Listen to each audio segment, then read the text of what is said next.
Boker Tov, good morning. Today is Friday, June 5th, Erev Shabbos, Parshas Naso. I wanted to think a little bit about Birchat Kohanim, which appears in Parshat Naso, and to do so with the backdrop and a focus on what transpired here in White Plains on Thursday evening. Many of you, a lot of you, were out on the streets on Thursday evening.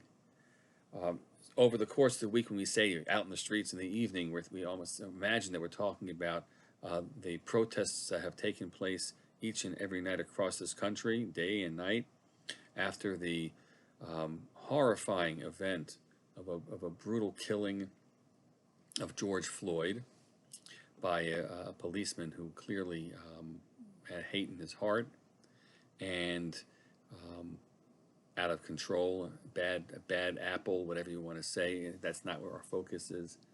And so the world has been on fire here in all of America in response to that.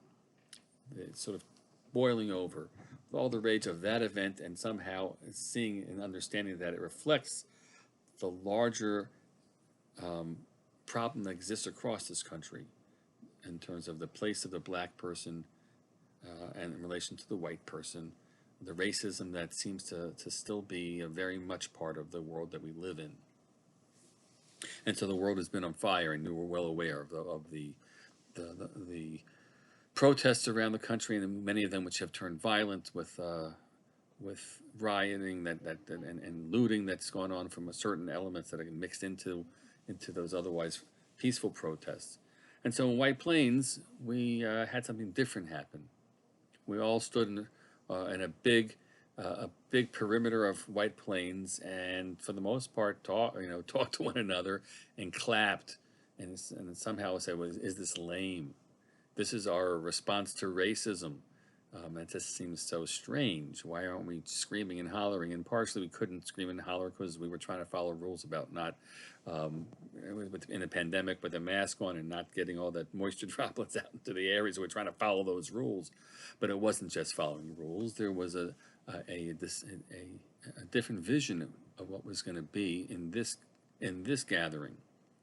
And so it was called Circle the City with Love. And we want to thank Rabbi Shira Milgram for really helping spearhead this in her role as the head of the White Plains religious leaders. Many of us were on the planning call earlier in the week. We also wanted to thank a number of our own congregants who were involved logistically, specifically Rena Fredman, and then Gadi Ram and David Warrenklein and Michael Kelman, who helped with all the logistical components of coordinated pieces for the event that the city partook of. But this was a Circle the City with Love for a reason.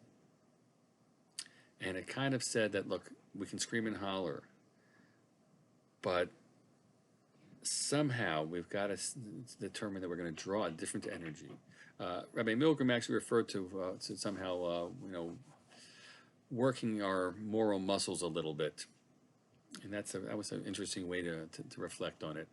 And I would say it's a statement that when there's hate in the world, when hate seems to be driving people to do the most heinous things to one another, that we try to respond with love. And a lot more we have to do to respond. But in this moment, where we're not so capable of accomplishing other things, we can accomplish that. We can make a statement that in our town, we want to convey a message of love. And blessing comes from that, and peace comes from that. And that's where I get back to Birchat Kohanim. What's the gist of Birchat Kohanim, the priestly blessings? That God should bless you and keep you, which we understand to be that you should be able to make a living and have the dignity of being able to earn a living and hold it, and not lose it to others. God should shine His light upon you and show you chen, that you should have a life in which you feel God's grace and not somehow feel always the darkness of life. And God should lift His face towards you and bring you peace. You should be at peace. It should be a world where peace can be felt. That's a dominating component. We talked a little bit about that in yesterday's Daily Dose of Torah too.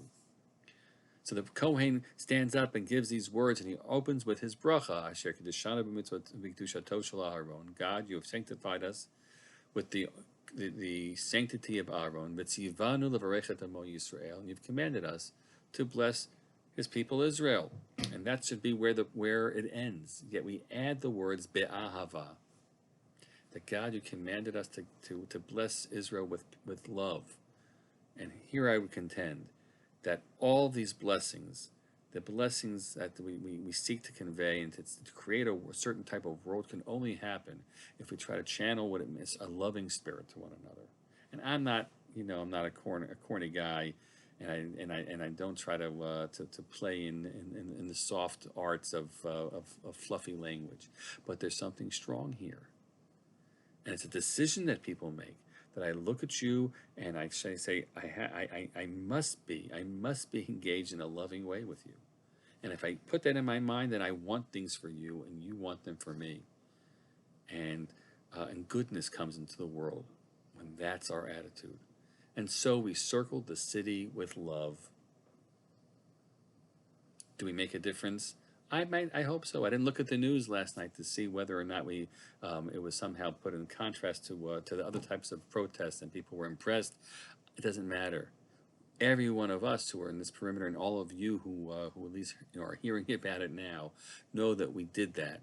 We made a statement of what type of community we want, where we look at everyone with dignity and caring and love, because we want everyone to have all the benefits that we have had in life.